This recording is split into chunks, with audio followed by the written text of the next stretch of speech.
In the 40 years that preceded the dawn of our century, Japan changed from a feudal medieval society to a modern industrialized state.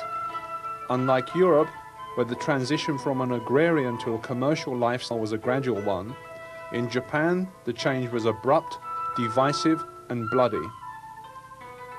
The martial nature of Japanese society was scarcely diminished by the metamorphosis. Even the bitter and bloody civil war that heralded this new democratic era left the military ambitions of the Japanese people and their new rulers unsatisfied. In the fourth decade of the Emperor Meiji's reign, the days of sword-wielding samurai were still not a memory. Despite strict prohibitions, there were men still who wore swords openly and dressed their hair in the manner of the samurai. War between Japanese feudal states was replaced by wars against the neighboring countries of China and Russia. The enthusiasm and energy of the Japanese people that once cultivated the soil and supported the four traditional social levels of society were directed more and more towards the development of commerce. The business company became, as the samurai clan had once been, the focus of people's loyalty. Japan entered the modern world enthusiastically while maintaining the deeply held beliefs that were the very core of its culture. And yet, despite Japan's apparent rapid progress towards a Western-style democracy, lingering still in the twilight of feudal times were vestiges of the ancient feudal order, the martial arts of the nation. Swordsmanship, once a deadly affair even when practiced with wooden swords, now made use of specially designed protective equipment. Rules were introduced to minimize injuries. Competitions became popular. Swordsmanship became a pastime rather than a profession, open now to both gentleman and commoner. Modern fencing with the bamboo practice sword was added to the physical education curriculum of many schools.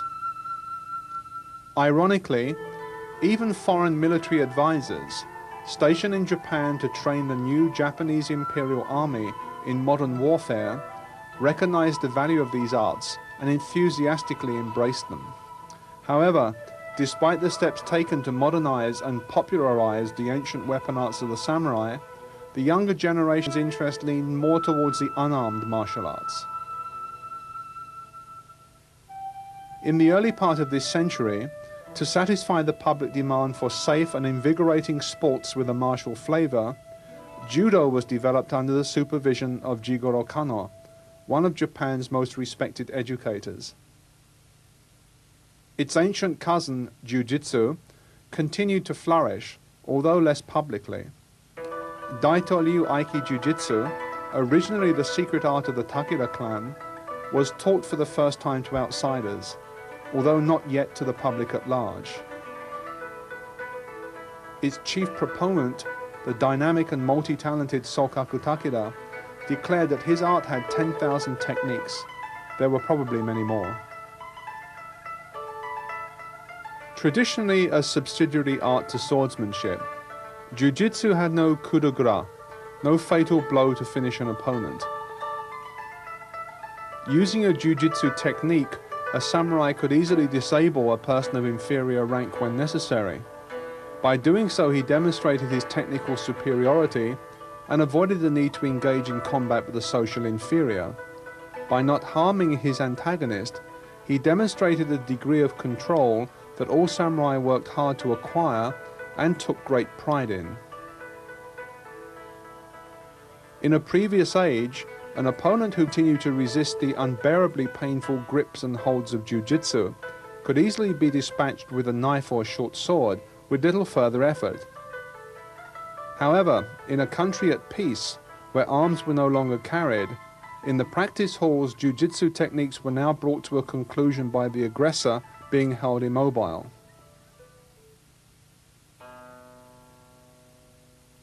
The face of Japan changed tremendously, yet the heart of the Japanese nation was unchanging, ancient, cultured, rigidly structured, timeless.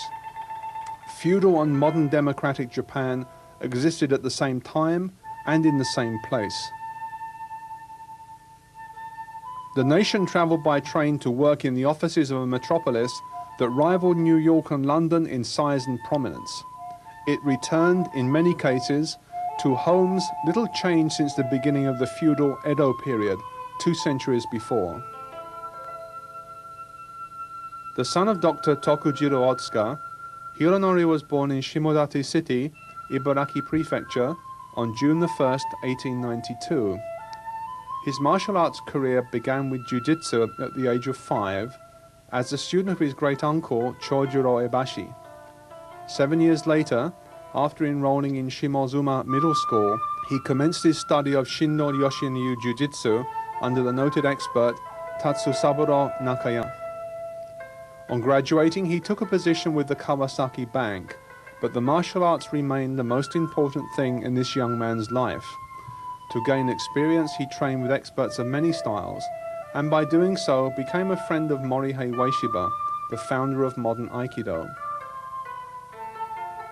At the age of 30, Hironori Otsuka was awarded the rank of Menkyo Kaiden in Shinno Yoshin-ryu Jiu-Jitsu by Nakayama-sensei, a fine achievement for a man still young.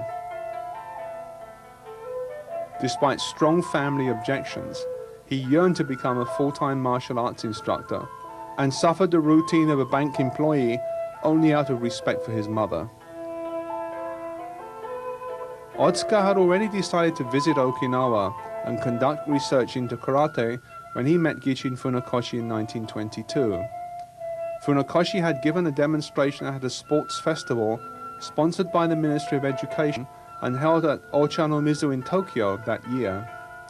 Otsuka later sought him out at his lodgings at the Meisei Juku, a hostel for Okinawa nationals in Tokyo, and asked to enroll in his classes. Although he started karate at the relatively mature age of 30, his previous training stood him in good stead, and he soon became Funakoshi's senior assistant. Training under Funakoshi-sensei consisted almost entirely of basic punching and kicking techniques, followed by the practice of formal exercises or kata. This was as dictated by tradition and the leading masters of the day. All students were required to follow this exacting regime until their form was as perfect as possible, at which point, it was believed, the execution of techniques would become automatic and without the need for conscious thought. While this may seem an outdated concept, it is what has great merit. Constant repetition of the basic techniques is still the best way to acquire skill, build stamina, and gain an understanding of the inner meaning of Karate-Do.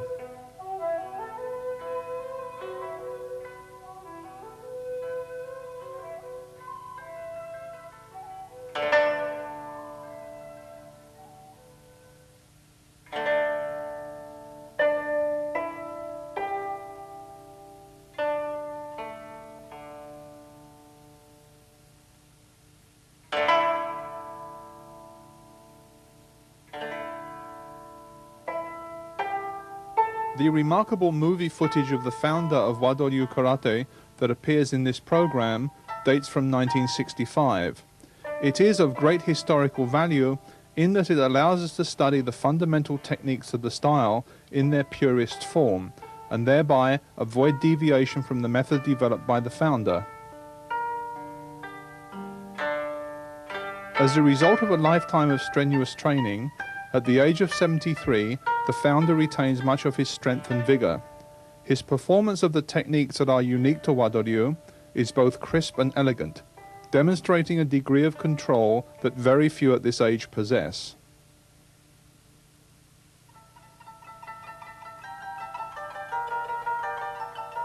The body is held erect, the movements are light, smooth and efficient, the hallmarks, in fact, of this sophisticated form of karate.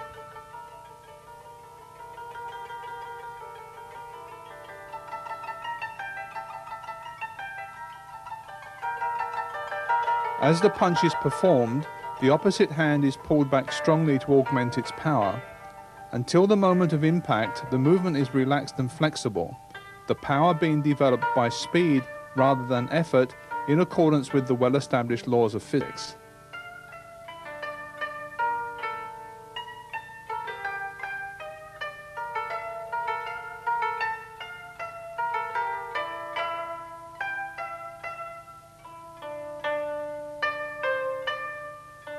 Movement and thought must be natural and in accordance with nature's laws. Correct movement is referred to in Japanese as wa no ken, or harmonized skill. Correct attitude is called wa no koro, the harmonized mind. The way of correct technique is called the way of harmony, wa no michi. Wado Ryu karate is based entirely on these important principles. It is therefore called the way of peace and harmony.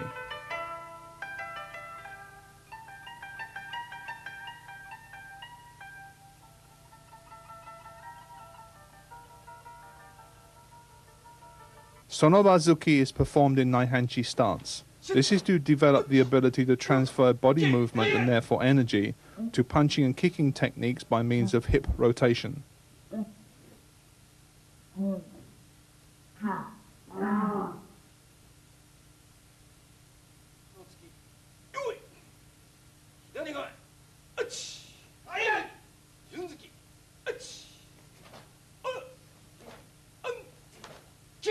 Basic techniques are truly the foundation of karate. Like any strong foundation, it can only be built by long-term effort, a piece at a time, and at the cost of great energy and effort to the builder.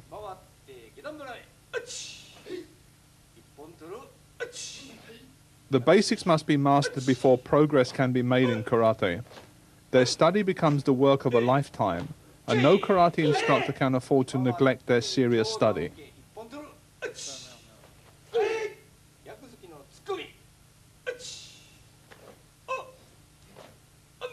Each technique must be performed with the utmost effort.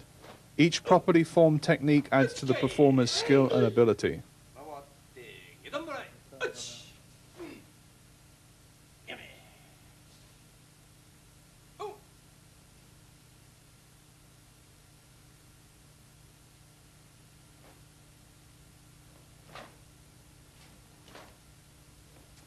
All techniques must be performed with balance and correct timing.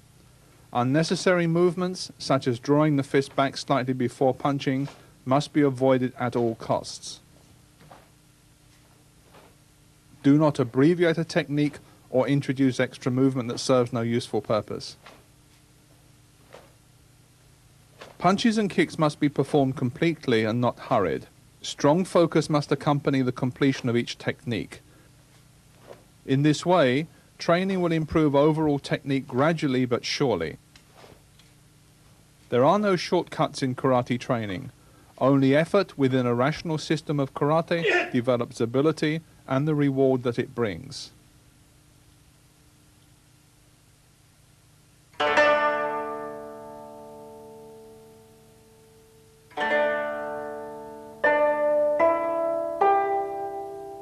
It was long believed that most Wado Ryu kata came directly from Gichin Funakoshi.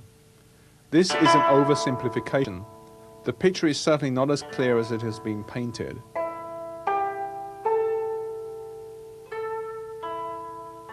The kata of Wado Ryu are actually a result of what the founder, Hironori Otsuka, learned from a variety of sources. When Gichin Funakoshi first arrived in Japan from Okinawa, he knew very few kata, perhaps only Kushanku and Naihanchi thoroughly. To his credit, trained with Kenwa Mabuni of Shito Ryu to expand his knowledge. Funakoshi did become a major influence on Hironori Otsuka, but certainly there were others. Choki Motobu taught Naihanchi kata as the core of his karate method, maintaining that this kata contained everything a karate man needed to know. Otsuka studied with Motobu, and his interpretation of Naihanchi, which was both forceful and effective, can still be seen in Wado Ryu. Kenwa Mabuni also coached the talented newcomer, correcting the Pinan kata that Otsuka had originally learned from Funakoshi. To what he received from these famous teachers, Hironori Otsuka added the results of his own research into karate, as well as many principles he had absorbed from his long years of jujitsu training. There are two ways of writing the Japanese character for kata. One suggests a fixed form that cannot be changed. The other indicates an organized form or shape that has a degree of flexibility, allowing it to be adapted to suit any situation. This means that once the shape or outward appearance of a kata is mastered, its essence can be used to meet and overcome any force. This is the true secret of kata.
平安初段。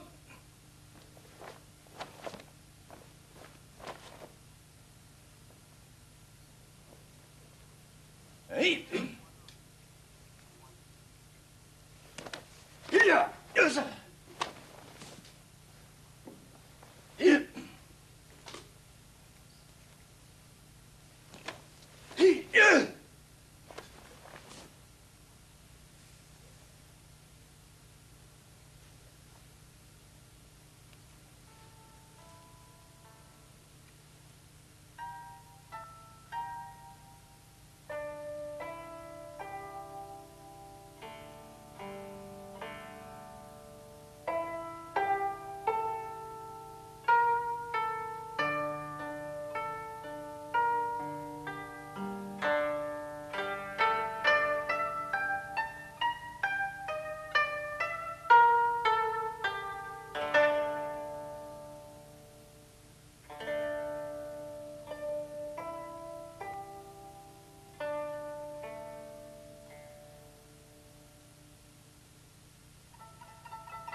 平安二段。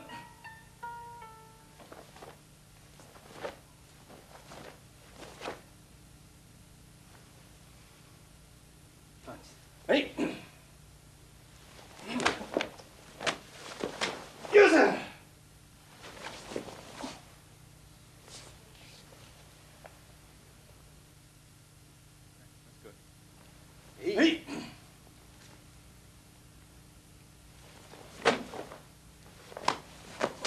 許せ。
平安三段。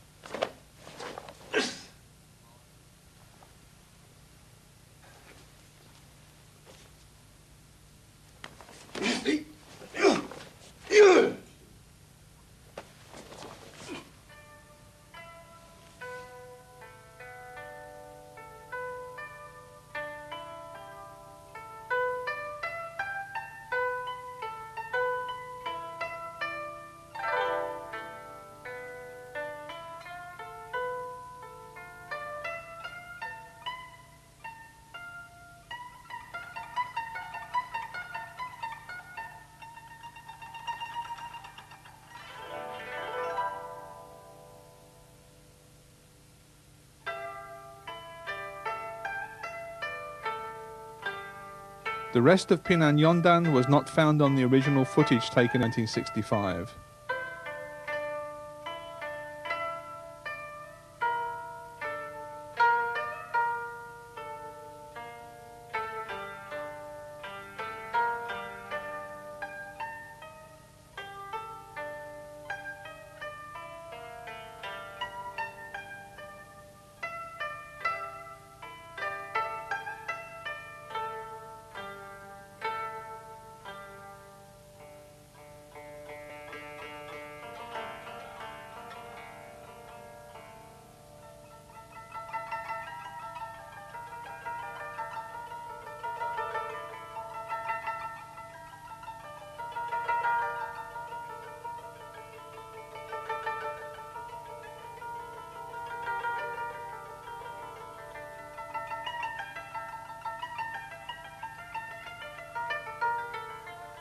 平安四段。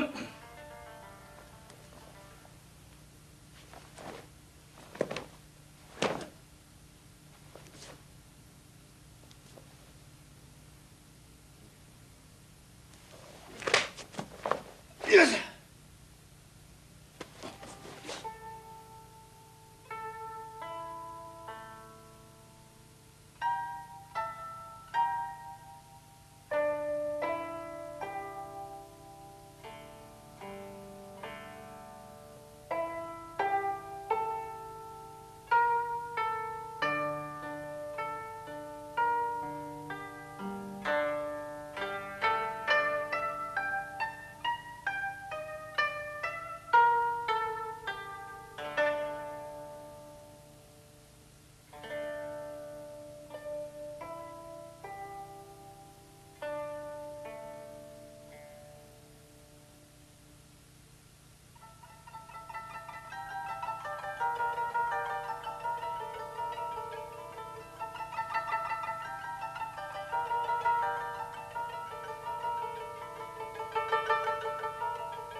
빙양도담.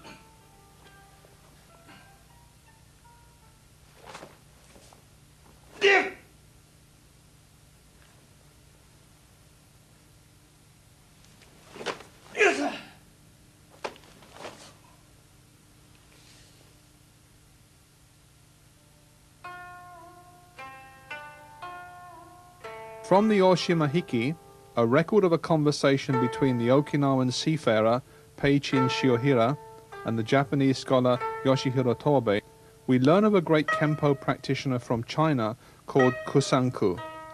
It was he who taught this kata during his stay in Okinawa, and after whom it is named.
Naihanchi is closely associated with Choki Motobu.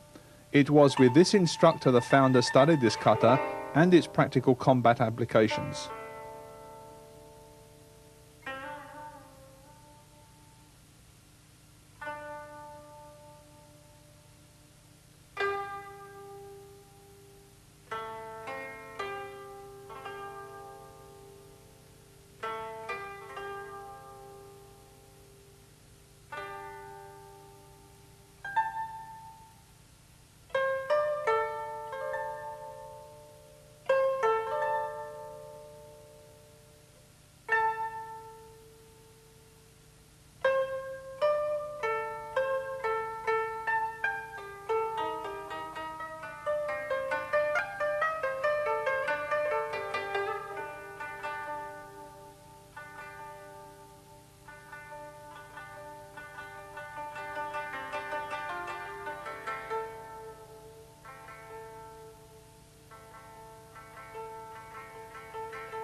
Although this kata appears in many styles of karate, its origins cannot be clearly defined.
kata seishun.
Yes! Daya!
Gichin Funakoshi's very best students were Otsuka Hironori, Takagi Masatomo, Nakayama Masatoshi, Ito Kenichi, and Konishi Yasuhiro.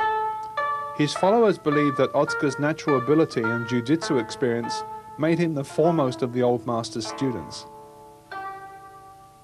As his skill increased, Otsuka started to incorporate into his karate elements of jiu-jitsu that were second nature to him. The principles of evasion and absorption became part of his teaching, which greatly displeased his instructor. Those close to the now aging karate pioneer may well have been jealous of Otsuka's ability, and this would, in time, lead to many problems.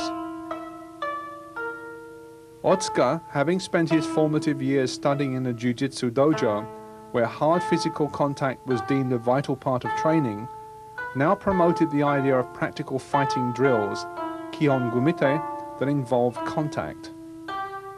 A parting of the ways became inevitable. Gichin Funakoshi would not allow sparring, maintaining staunchly that only kata and basic training were necessary to produce good karate men. He demonstrated his beliefs by refusing to test his own fighting skills against other martial artists. When challenged by judo men, he asked Jigoro Kano, the founder of judo and his sponsor, to make the youngsters withdraw their challenges. There were two challenges he could not avoid, however, and both involved Choki Motobu. Confronted by his arch-rival and his young protege, Funakoshi was grabbed and rendered helpless by Motobu's student, a judo fourth dan. Hironori Otsuka eventually intervened and, taking hold of the boy with a jiu-jitsu technique, threw him to the ground. Motobu, an undisciplined but skillful and aggressive fighter, took delight in humiliating Funakoshi, a man for whom he had little respect. Yasuhiro Konishi, shown here to the left of Motobu, reported that a newspaper carried the story of a fight that took place between the two in 1930. When Funakoshi finally faced his nemesis, his feet were instantly swept from beneath him, and he suffered the indignity, as he lay at Motobu's feet, of having his face menaced with the latter's enormous fist. The first incident with the judo man served to reinforce the reputation of Otsuka. The second damaged that of Funakoshi. Master Funakoshi based his teaching firmly on the practice of forms, kata, and basic training. Prearranged, controlled sparring was practiced, but not emphasized. The idea of competition, and therefore of combat in karate, was abhorrent to him. In 1922 he stated, "It is not possible to have competition in karate as they do in kendo and judo, because if you strike your opponent in karate, it could be fatal." Funakoshi's students at the Tokyo University Karate Club clearly felt unfulfilled in their training, and in the late 20s started experimenting with protective equipment that allowed them to spar in a somewhat realistic manner. Foremost among them was Jizaburo Miki. During a study trip to Okinawa, Miki demonstrated the kata he had learned from Gichin Funakoshi before Yabiku Moden, the renowned karate master that told him that what he was doing was not karate, but Okinawan folk dancing. Miki returned to Tokyo and, perhaps as a result of Moden's comments, enthusiastically took up full contact sparring with equipment to test his technique. He was not alone.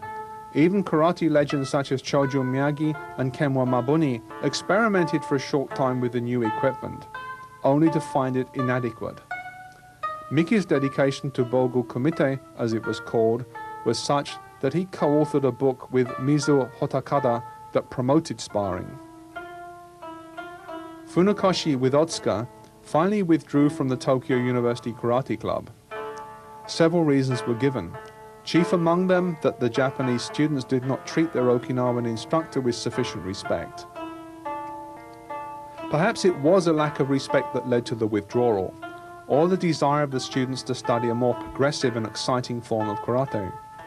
Otsuka did later return to the club as its chief instructor, so perhaps the students preferred the pragmatic approach of Otsuka to that of the aging Okinawan teacher. Probably we will never know.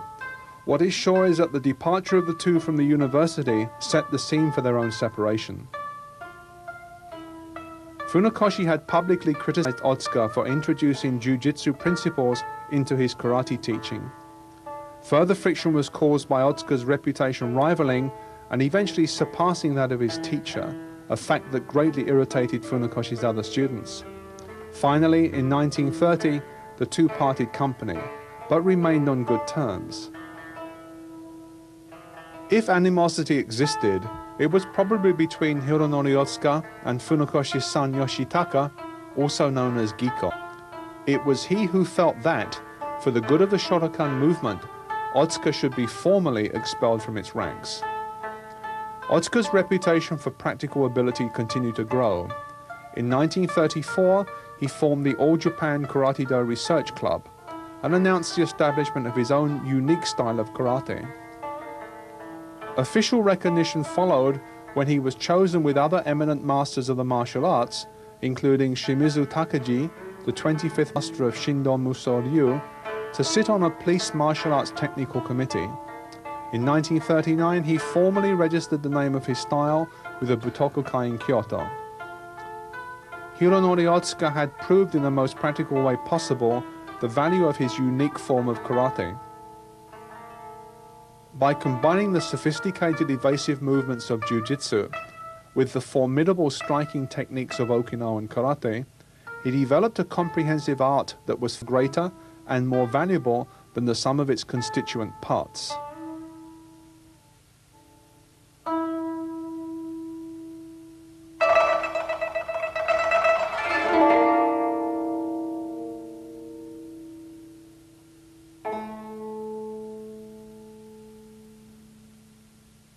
Kion Gumite, or the basic formalized fighting techniques of Wado Ryu, were developed by Hironori Otsuka and are unique to his style.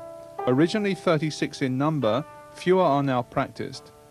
Kion Gumite gives practical training in distance evaluation, timing, and simultaneous blocking and attacking.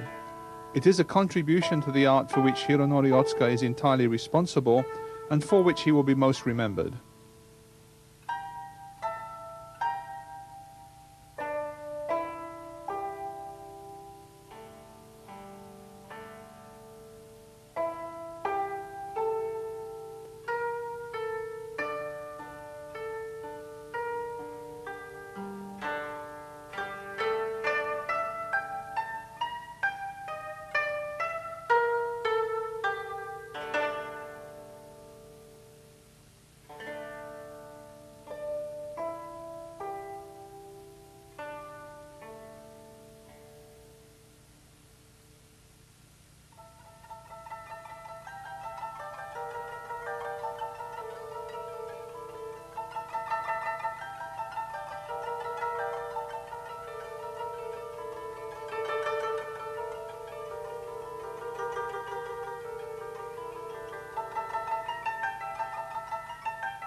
The early 30s saw the dark clouds of war form over Japan and her Asian neighbors.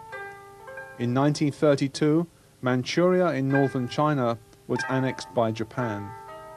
In 1936, the war with China started, and the country was put on a military footing.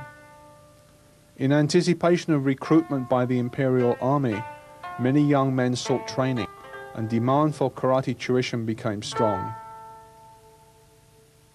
Training changed from the constant repetition of basics and kata to the practice of kumite, or real fighting. Kumite with an emphasis on techniques that would knock the enemy down, and if possible, fatally injure him. The reputation of karate grew immensely when, after much research, the Japanese Military Spy Academy chose karate as a defensive art their recruits would learn. As the war progressed, more and more karate students were called to serve their country, never to return from the Great Pacific War. Gichin Funakoshi, who had always believed that his karate was a discipline to be used for self-improvement and not for offensive purposes, was devastated by the events that overtook him. A sincere patriot, he was nonetheless appalled by the loss of life and the waste of talent that would prove so devastating to the country and the karate community. Later in life he wrote, "I would often hear a young man say, as he knelt before me, 'Sensei, I have been drafted and I am off to serve my emperor.' Every day I would hear my students report to me in this fashion. They had been strenuously practicing karate day after day, in preparation for encounters with an unmet enemy, and they believed they were ready. Of course, many students died in the battle, so many, alas, I lost count of them. I felt my heart would break as I received report after report telling me of the deaths of so many promising young men. Then I would stand alone in the dojo and offer a prayer to the souls of the deceased, recalling the days when he had practiced his karate so diligently.